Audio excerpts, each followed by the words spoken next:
Going live. I think we are live. Welcome everyone to our Success Mastermind for Thursday, February 11th. What the hell is John doing here? Isn't Jamie hosting today? Jamie is indisposed. I am here in his stead. You're going to have to suffer through an hour or however long I feel like talking. It's good to see you all. We've got an intimate crowd today. Look at this. We got Gail here, Jody, Ace, Glenn. Good to see you, brother. Suzanne, there's Rick and Bill, Khaled, Daisy, Giovanna, looking awesome as always. Carl, Cyril, Mary, Lindsay, Julia, even though her name says Joseph, and we got Mandy, and we got the mystery person from the UK dialing in with the phone. Good to see you all. No doubt have guessed. I am John Lavenia, and this is our Success Mastermind. So I am excited. I'm excited about a couple of things. I did have a couple people here in our community asking how our friend Ego is doing. Ego is recovering. I just received a text from her not too long ago. She will not be hosting Tech Talk tomorrow. I know we've got a lot of people that tune in to her Tech Talk sessions because Ego knows stuff about tech that I personally don't know. And then when you tune into those sessions, you'll know. Of course, there's a whole running archive of those sessions you can go through in the members site. Now, of course, if you're seeing this on YouTube or Facebook and you're wondering, how do I get into all this goodness? Just go to jlsuccessmastermind.com, jlsuccessmastermind.com, and get yourself a free 2-week trial and see if you're a match for this group. So what else? We have today, we have yoga, gentle yoga and relaxation. We've recently changed the title of that weekly session with Nancy Burtonshaw, our resident yoga instructor. And so gentle yoga and relaxation at 3:30 p.m. Eastern. And we do not have global and tactical marketing with Mark Riggle. He is taking the week off on that. He is also indisposed. It's been a wild and crazy week for a lot of people. 2 weeks, actually. It's been all hands on deck in many ways. And I wanted to talk with you today about a couple of observations that I've had. And I think these will serve you. And I'd like to of course, get your feedback on it. It's not just about me lecturing you. This is a mastermind group, right? So the first thing that was coming up for me today while I was in the gym, go figure, right? Where do I get my ideas? I get them when I'm doing something objective, when I'm not trying to think, right? When my mind is clear and I'm touching metal and it's me versus gravity, right? And there's nothing really to evaluate about that. It's just meat and iron, and then ideas pop up in that clearing. And I know Nicola hosts our Tuesday morning or afternoon, depending on your time zone, our Tuesday meditation group meditation session. But it's like a meditative experience for me when I'm just focused on something that doesn't require a whole lot of subjective evaluations and everything else. And so I got this idea. I flashed to a couple of events that happened this week. You remember on Monday, I made a comment that I was looking to, or that I had been in communication with some people in one of my businesses about a promotion that we were doing, a game, right? We're making a game out of this. And all right, so now that we've got a goal, now that there's a carrot on the stick, we've got a game. How do we win that game? Well, I don't know. Well, who's got some ideas, right? And an idea popped up. And I mentioned that on the broadcast. Well, for anyone who's wondering, that idea is coming to fruition. I put it out there, right? Just on a whim, right? In this case, I did it publicly, right here as we're talking and people are listening. And sure enough, people are raising their hands and saying, you know what, I'd like to know about, making money online and all this kind of stuff. I just said it in passing, right? But people are interested in that. Now, they wouldn't know that opportunity existed if I didn't just put it out there kind of flippantly. And so now, because my intent to provide benefits in the marketplace and to do the work that I love to do, because that just flows freely off the tongue, if you will, more people can know about it. That may seem too simple, but watch where I'm going with this. Let's back up 20 years.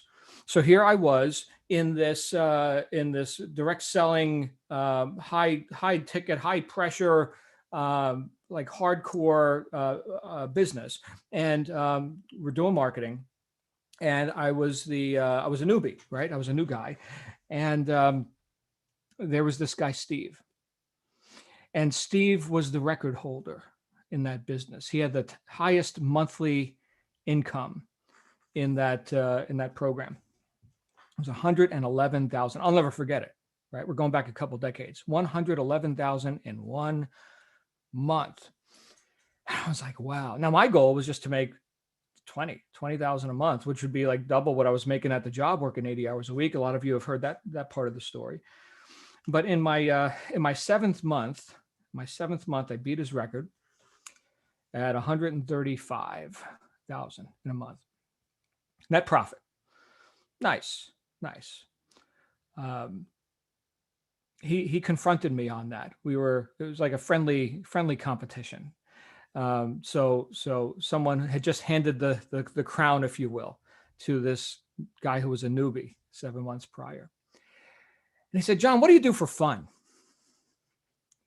And I said, I sell this program. And he acknowledged that. He was like, yeah, right. So I was in the flow. It wasn't like a forced thing. Oh, I've got to, it's so hard. I'm trying to get, and so I need to work harder and all this stuff. It was an easy flowing experience. It was almost flippant. Okay. Certainly there was effort, and certainly there were problems to overcome, things that are not as tasteful as other things. We heard just before we went live from Khalid, who's dealing with paying duties and tax fees and everything to get the product shipped into England. Oh my goodness. Right. So this is not what we signed up for. Right. That's not like, oh, I can't wait to find, a business where I could pay duties and have problems with shipping. No. Okay. That's part of the package. But what part of that package do you take delight in? There's a word called diligence. And a lot of times people attribute that word to the idea of being very intent in your work and in some ways industrious, although that's a different word. Okay. But diligent. Are you diligent in your work? But I looked at the derivation of that word, and it comes from diligere, which means to take delight in, to take delight in. Now, isn't it the case that when you're taking delight in something, and you're more interested in that thing because you delight in the partaking of it, that your aptitude tends to rise. So interest renders aptitude. I'm interested. I'm taking delight. I'm diligent. Therefore, my aptitude is increasing. Now we'll go back another 20 years, right? So now I'm in school. I'm in high school, and I'm doing trigonometry. Actually, I'm not doing trigonometry. I'm failing at trigonometry. I end up dropping trigonometry. I did not have an aptitude for trigonometry, nor did I have an interest in trigonometry. Where am I going to use this in my life? What is this for? Right? I mean, nice, I guess, if you're building bridges or something. That's not my bag, man. I'm not into that. I'm into language. I'm into philosophy. I'm into how the human mind works, right? I mean, math is good. Don't get me wrong. I like me some math, but I like when you do it, not me. And still to this day, I say that tongue in cheek, because I do consulting work with a financial products and services company, and there's a lot of math involved. Once you get into the spreadsheets and the banking and the amortizations and all this kind of stuff, and some people take delight in that part of it. I don't. The concepts, amazing, right? Capital gains, increasing one's net worth and one's residual income, and different modalities of enhancing and augmenting one's lifestyle and even their legacy, right? That's great. But there's mechanics in there which are not the things that I take personal delight in. But just like dealing with the shipping and the taxes and whatever in this business, dealing with math in this business, and I'll get over it. I got a calculator. It works out, right? So the idea that we spend, and this is a question, do we spend more of our time in the things that occur as drudgery, or more time in the things that we take delight in, the things that are more like an easy flowing experience? And then the secondary question to that is, why? So unlike in the gym where it's very objective, I'm touching metal, right? Here in the workaday world or life or whatever you're doing, right? There's a much more subjective perceptions. You can have different perceptions of things. And so if I perceive this thing, the math, the spreadsheets, the shipping, the tax problems, all this, if I perceive that and dwell on that, kind of wallowing in it, suffering with it, rather than just getting that done or delegating that to people who know much more and have a higher interest and aptitude, and they do take delight in it, like my accountant. My goodness, she loves this stuff. She's amazing at it, right? I'm not amazing at it. I don't intend to be amazing at it. Not interested. Okay, there's a saying: develop your strengths and manage your weaknesses. How do you manage your weaknesses? With the strengths of others. Thank you. Good tip, right? So you do that. Here's some money. Do that. Okay, and then I can have more time on the things that do delight me, where I can be diligent and where I can do something. There's a word called dharma.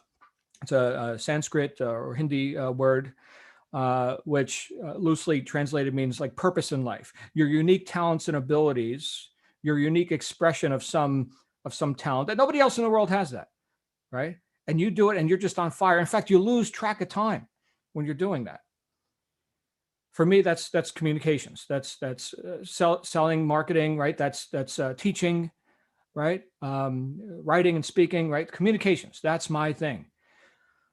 How the mind works, right? And that's a communication process. So if I can do that at a exponentially higher level than others, then let me use that. Let me develop that strength to serve mankind to a fuller extent.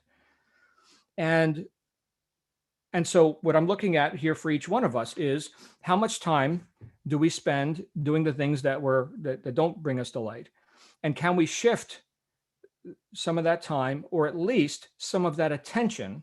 Yeah, I got to take care of this, but here's why I'm doing it. Here's the Holy Grail. Here's the thing that I am delighted about, right? This allows me to do this. And then now I'm not suffering so much through the unpleasantries, right? But we'll get those done, or somebody will handle them. We'll get them handled. And now I can focus on that thing where I shine, where without effort, like when my friend Steve asked me, John, what do you do for fun? I sell this program. And that was without hesitation. That's what I do for fun. And then our stats can skyrocket. Now, I say this to you from a couple of different viewpoints. One is that, well, through this forum that we have here, right, and the fact that we push out at least our general sessions, we push out to the public in case people want to, engage in the conversation of success, which, frankly, I wish more people would, rather than just, doing whatever they're doing to, waste their attention and therefore their time and their life on things that aren't going to serve them. So I'd like more people to engage in this conversation, which is why we publish it. And then, of course, most of our stuff is members only.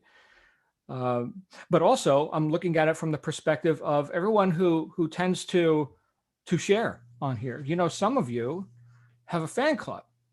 You've created that. You didn't know you created that. Okay. But I could tell you that there are people who know you because of your participation in this forum. And I hope that doesn't freak you out. Okay. But let's say, for example, here's a very obvious example. Let's say Ivia. Is Ivia on here right now? I don't think she is. Okay. John, John, she's on the phone. She's the one from the phone. Oh, she's on the phone. I see. So you see that even when she doesn't have her tech in place, she has her phone and she's dialing in regardless. But how many people, even if, I guess if you're watching this on YouTube or whatever, you can put it in the the comments. You know who Ivia Barnabas is? Right? Probably, right? If you've been watching these sort of these sessions, right? Now, why is that? Why is that? Those who outflow will inflow. Those who are taking delight in their work or whatever they're participating in, they're doing something, and thereby making known beyond their own, the threshold of their own body, right? They're making known who they are out into the marketplace, directly or indirectly. And so when I think about how attractive that can be, sometimes we look at promotion and marketing and outflow and deliberately like putting out advertising pieces and content and things like that as work. And it does certainly qualify as work. That's on purpose action. But a lot of times people are concerned about being forceful in that, right? Like shoving my product down someone's throat. And I was having a conversation just this week, just last night, in fact, with someone talking about my approach to attracting customers. And it's exactly that. It's attraction more than promotion. Certainly there are, right here, me talking right now, very flippantly and just having this conversation. Anyone watching this now knows who I am, right? If they didn't before, they're going to know who I am now. And they've got an idea about what I do. I help people make money online. That's what I do. I'm really freaking good at it.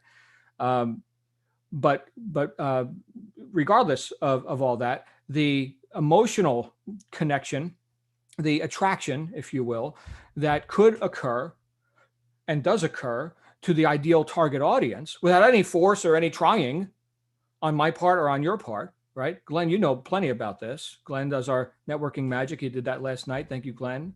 Yesterday is now Glenn's day because Glenn does our general sessions and networking magic. So it's a twofer, double cannon Glenn. Okay. So, but networking, right? I mean, there's a great example. So are you accosting your friends, family, and neighbors with buy my shit? I hope not.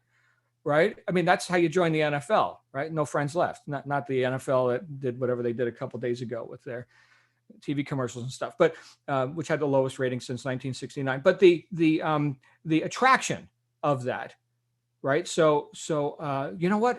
Let me raise my hand and let me ask you. Tell me a little bit more about that thing, right there, right? So now, in fact, Joe Vitale wrote a book a while back called The Attractor Factor. Catchy title. But it's talking about exactly that. There's also been countless publications on the law of attraction, which people have taken in a bunch of different directions. But the idea here is, yes, intent, yes. And because I've got intent and interest and diligence, I've also got an aptitude. And if I just communicate that to any degree, it's going to have to attract some attention, some positive attention, some negative attention as well. But I guess it depends on how loud you are, is how loud your critics get. And understand this too. We mentioned this a couple of times. What's the one thing, number one thing that stops people from reaching? Fear of criticism. Fear of criticism, right? What will they think? What will they think, right? Oh, I don't want to show my face. I don't want to produce and publish something into the marketplace, right? Like our friend Ego did. She published her book. Glenn did. He published his book, right? So that's one example of publishing. This is publishing right now. It's video going out into the public. That's what publishing means. So I don't want to make myself known, right? Is there something terrible about you? Is there something so unethical about you that you dare not put your wrongness out on and subject other people to it? Oh, come on, right? Are you going to get critics? Yeah, you could be Gandhi, Mother Teresa, friggin' Bruce Lee, King Kong. I mean, you could be like the happiest thing in the world and you're going to get critics. Remember that movie, History of the World Part 1, Mel Brooks, right? And the cavemen are there and it was the first artist, right? And he's drawing with all his heart, he's drawing the buffalo onto the wall of the cave. And he's like, I love my painting, right? And then the narrator, which was Orson Welles, that deep voice, right? And with the birth of the artist came the inevitable afterbirth of the critic. And this other caveman walks up, lifts his fur, and pees all over his painting. So in our minds, we've got these two entities or these two beings that we could say. One would be the performer and one would be the critic. And which one do we feed? That's a good question, right? So which conversation are we feeding in our mind? There's the performer, there's the critic. Wow, I'm inspired. Oh, you probably shouldn't. Same kind of thing. Which one are we giving our attention to? That which we take delight in or that which we find as drudgery or unpleasant? And look, if we're going to succeed in our work, I've said this before, I don't believe anyone can excel at something they're not passionate about. And you've heard billionaires talk about this. Read, books from people who are at the top of their game in business. And it's not like just about money. It's about, I've got this purpose. I was talking to a client yesterday, and he's got this investing educational program where he can help people not only gain a lot of confidence in their ability to create, capital gains and all this, but in many cases also do it in a way that their statistics, which he can demonstrate, are way above average in terms of what most people do when they like get into trading and investing and stuff like that.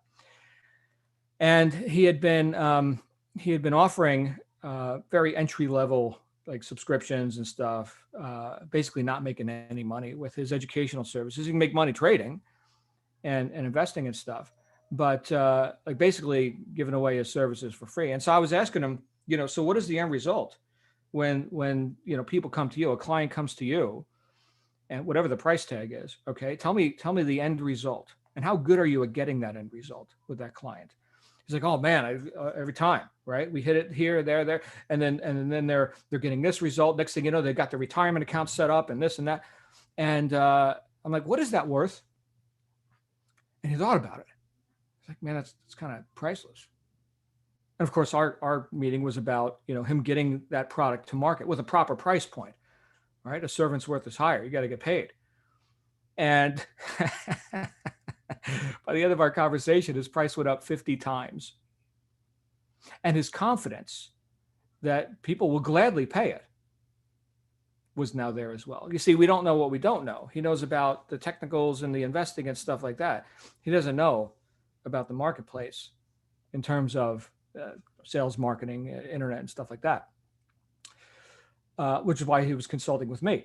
So, and you know what? I could say that about like what we do here. I've had people tell me, John, this mastermind group is $500 a month. I was paying $600 a month to some, never mind, to some person, and I didn't get not even half the value that I got out of this. Well, thank you. My ego likes hearing that. Okay, but at the same time, I'm not raising the price for, just so $500 a month. Everyone could breathe a sigh of relief, I suppose. But no, we've got, I mean, this isn't our only offer, right? I run 4 businesses. We got lots of stuff that people participate in. And yeah, this would be like the lowest ticket thing, we got, but this is also on purpose. This is a passion, right? This is something I would do with or without, looking at price tags or anything like that. It's something, and I don't say this to boast, it's something I can do in my sleep because I've been doing it for decades. Participating in these conversations in one form or another under the auspices of this flag or this company or this opportunity, and now for the last 6 months or so we've been running this. We've been doing this just without any outside interests, right? It's just come as you are.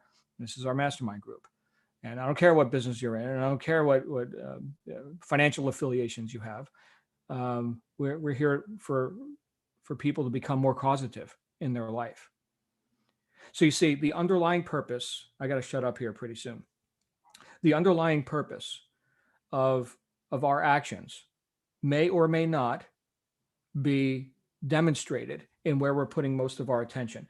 And if we're finding that we're existing in a state of drudgery and force rather than flow and power, right, then I would argue that we're putting excessive attention on that which we don't want. Back to the idea of law of attraction. That which we validate expands. So think about what you want, right? Think about where you're going. Think about the goal. Think about the outcome. Get inspired ideas. Very inspirational. Okay. Think about the problems. Well, that which we validate expands. And I haven't arrived, guys. I think about my problems all the time, and I get gripey and bitchy and everything else. And then I got to rip. Oh, yeah, that's right. That's right. It's very seductive, you see. Very seductive, very easy to grow weeds in your garden. Very easy, effortless. But look, if success was easy, everybody would do it. It would be mediocrity, right? We'd have nothing to talk about, right? Oh yeah, you're a billionaire too. Yeah, me too. Who gives a shit? I got to stop talking. Somebody else talk, please. Commence talking. The floor is open. Who would like to talk? Please raise your hand now, or I'm just going to keep talking, and that's what's going to happen. Hey, Ivy. Hi, John. Sorry about the background noise. No worries. Thank you so much for the mention. I got most of that.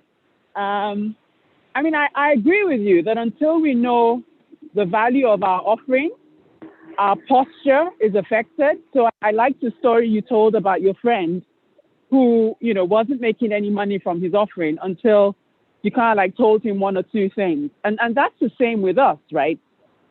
We can put stuff out there, but our pricing may not necessarily reflect the value that we want to communicate to the marketplace. And so that's part of, making the product and positioning of said product or service right, so that we attract the right clientele. So it's just interesting. I was listening to that and I was like, yeah, that really resonates with me. That sometimes we may have to go back to the drawing board and just make sure that we are messaging or positioning ourselves the way we want to appear in the marketplace. So yeah, thank you so much for that. That was spot on. Thank you, Ivier. Beautiful stuff. And for some reason, and this has nothing to do with Ivier, okay? But for some reason, as Ivier was talking, I got an infomercial flashed into my mind. Anybody remember ShamWow? ShamWow. Yeah. So it's basically an absorbent cloth, right? Like a chamois, right? But it's the ShamWow chamois, right? And the infomercial, the commercial, right? It's one of those, hot sizzling, kind of promo pieces. And the guy is doing the demo like as if he was in an open air bazaar or something, and the crowd is gathered around like a circus. It was like a damn circus, and he's soaking up the spilled liquids and everything. And it's the ShamWow, and act now for only $19.95, and we'll double your order. One of those kind of TV things. And but wait, there's more. And I was thinking, all right, here's an absorbent cloth. I'm not inspired. I'm not inspired, but my goodness, did they crush it? Go if you're interested, go look at the stats, like what they did with that product, right? So, and I guess that's where my brain went when Ivier was talking about putting herself out there, right? Here's certainly some brilliant advertising and marketing minds saying, how do we take this absorbent cloth and this guy who likes to run his mouth with a headset, right? And could sell this to people just walking down the street, on the street corner. How do we put that on TV and fetch $20 from everybody? So now, was that logical? No. Was that emotional? Yes. How many people have spilled liquids in their house? Oh, the kids, the dog, right? Hey, ShamWow. Anyway, that was a bit more ostentatious, right, than how a lot of us behave. So you don't, I don't think any of you occur that way. I could picture Gail Bauman doing the ShamWow commercial. Everybody just picture that. If you could picture the ShamWow guy, now put Gail's face on that guy. That'd be funny. All right. I'm getting sideways over here. Who else? Any hands we got up here today? How are you attracting and how are you getting into that flow? And are you in that flow or are you not? Who's got some ideas about this? We have the mighty Glenn Henderson. Thank you, Glenn. Hello, John. This is great stuff. I was thinking about something different. Sometimes getting into the flow, as far as I can see, sometimes getting into the flow requires one radical act, something that seems almost illogical to the, because I've been thinking a lot lately about the idea that when I commit myself totally to what it is I want to accomplish, when I commit myself totally to my own personal vision, that kind of commitment sometimes appears insane to the rest of the world. And so I thought of an instance in my own life where I did something that seemed really insane, and boy, what happened? I was working at what turned out to be my last job in the IT business. I wasn't happy. I wasn't enjoying it. Constant conflict with my boss and that sort of thing. And so one day I just quit. Now, that's during the time when I was living overseas, and I just quit the job. Now, I was doing a few music gigs at the same time, here and there type stuff, But then it dawned on me while I'm in the midst of the misery with this job, thinking to myself, you know what? I don't like this anymore. I don't like this whole scene. I clearly am not a good employee. I don't take orders well. And so why am I continuing to insist on trying to shove myself back into a job and a lifestyle that I won't enjoy, that I hate? And, wait a minute, how am I going to get paid, right? How am I going to pay the bills? So here's what happened. But I made this decision. That was it. I'm done. Walked out the door of the office, and between the door of the building and my car, my cell phone rang with somebody calling up, offering me a new gig someplace. And from that moment, the number of gigs, the number of singing offers and exploded almost overnight. And then I realized, maybe this is it. Maybe this is the way, for me anyway, to handle these kinds of dissatisfactions in the future, as you were talking about.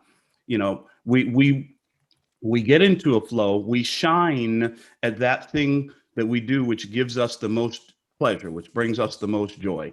And as I've said to many people on many occasions, most of the time I would rather sing than do most anything else in the world. And I do mean anything.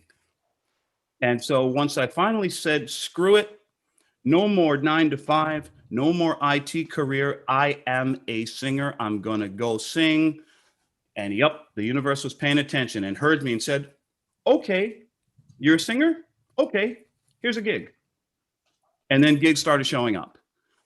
So whenever I am in a conversation with somebody about something like this, about their dissatisfaction with their job, listen, I would never, ever, ever counsel somebody to leave their job, because what I did was truly insane and it worked out for me. What I will often advise people to do is conversation yesterday. Somebody was saying, well, I can't build my home business because of this, because of that circumstance, because of what if somebody finds out and I said, screw what everybody else thinks. Go build your business. And oh, you mean I can do that? I can just build my business and do it like my way, at my pace, and I don't have to worry. No, you don't have to worry about what anybody else is saying. Just go build your business. Let circumstances take care of themselves. Oh, thank you so much, Glenn. That's such great advice. Follow your vision. And I promise you, the universe is paying attention. Back to you, John. Thank you, Glenn. You reminded me of something too. And it's something that our mutual friend Tony would talk about, and that's the housefly syndrome. So you got the housefly, and there's the window, and the fly is trying to get out the window. The window's closed, right? And it keeps banging into the window, and it's going to die, right? I mean, it's going to fail unless it turns around. I mean, there's an open window right over there, right? So, yeah, interesting stuff. Thank you, brother. All right. I don't see. Oh, well, we got Edward. Let's get some hands up here. We got Edward and then Julia. Hey, Edward, come on down. Hi, everybody. It's a very interesting topic, this one, John. I have gone through a number of reinventions of myself, and I do agree with what you have said 100%. What Evie said, what Glenn has just said, it's very true. The problem I think I'm beginning to realize is, and let's not take this the wrong way, lack of education.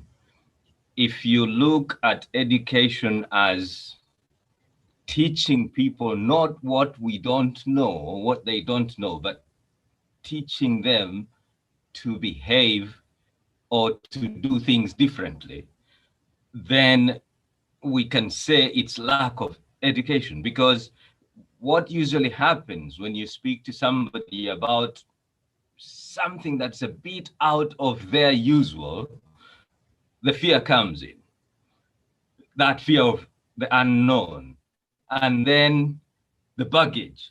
You know, if I have to earn money, I need to go and get a job. That's security. That's, you know, I need to look at my pension and I need to do these. We begin now to narrow all our thinking to that sphere of transferring our risk to somebody else. You know, somebody, I will wake up, go and do the 9 to 5, and somebody will be responsible for doing my salary. So then I'm secure, and after I've done so many years, 30 years, 40 years, I will retire and I will be given a gold watch, which my dad used to say it's a symbol of kind of telling you that next time in your new life, use your time a bit more wisely. And then there you go. So I think the problem of fear and the problem of baggage, we need, and Adrian hinted on this, we need to unlearn what the system has taught us in order to be able to, you know, courageously move forward and do things. Everything is available to us to make a spectacle of ourselves, but the inhibiting factors are so overwhelming that we need a bit more education. Thank you very much, John. Thank you, Edward. Beautiful, beautiful stuff. Edward's bringing up a powerful point, right? And that is the idea of counter intention. Glenn brought it up as well, right? Here's my intention, but here's why I probably shouldn't or can't or whatever. And it is an education issue, right? It's properly being able to assess the scene, a bigger scene, and see those possibilities. Edward, thank you. That's brilliant stuff. Hey, let's go to one of my favorite people on planet Earth. Julia is here with us, ladies and gentlemen. Hi, Julia. Hey, I better be good, huh? Yeah. I don't think I can follow that. Thank you. Well, like our good friend Glenn, I also quit a job once because of just a horrible situation with a boss. And I just resigned and didn't have a clue what I was going to do. But I fortunately had a nice husband to come home to. But, you know, I found opportunities coming for me also right away, which was encouraging and exciting because I had never seen dozens of those heading my way, you know. But sometimes you do have to step out in faith. And I wanted to just bring up when people are talking about fear of what will the neighbors think or what will somebody else think or whatever. I was talking with my sister the other day about how in junior high, she said, well, we were so embarrassed of that car mom had. We used to lie down in the back seat. And I was like, I don't remember that. But what happened to those people that we were so embarrassed who might see us in this crappy old car? You know, we don't know who they are anymore. We don't care who they are anymore. And the same is true for people in our lives right now.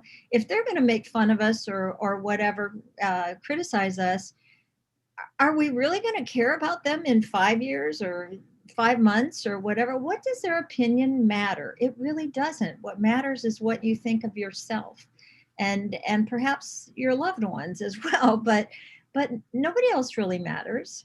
That sounds heartless. I don't mean that other people don't matter, but their opinions of what I do not matter so much to me these days. I won't say I never think about it, but really, I don't try to control what they do. Why should they control what I do? Now, if you're also granting responsibility to that person, then perhaps they are in control. So that's interesting because those two things have to go together. And so, but granting control to someone else, and yet they're not responsible for your results, how does that work? That's unworkable, right? Wow, that's brilliant, Julie. I knew something, a pearl of wisdom was going to fall from your brain, and there it is. Thank you, my friend. Great stuff. Anybody else have any ideas on this today? which I have no idea what I got to come up with a title for this. I got to title this. What was the title of what we just talked about? Somebody give me some title suggestions. Anybody else who want to share today before we wrap up and get on with our diligent work? Hey, John, I just had a possible idea for a title. Mm-hmm. It doesn't really feel like work. Mm-hmm. Okay. There you go. Thank you. That's the title. So, all right. All right, we're going to wrap up then. Thank you all, my friends. We're going to get together with Nancy at 3:30 p.m. Eastern U.S. time. Those of you who can make it live, that's cool. I know, by the way, Nancy is like a real yoga expert, like for real. So like the times when I've been able to be there live and I didn't have other appointments and stuff, she could see out of the corner of her eye. John, you want to go ahead and adjust your posture there, right? I mean, she could see stuff like while she's doing the yoga with a group of people on Zoom, she could see that John, could adjust his posture. I'm like, whoa, that's the master right there. So get with Nancy. And again, the Global and Tactical Marketing is suspended for tonight. Mark will be back with us next time on that.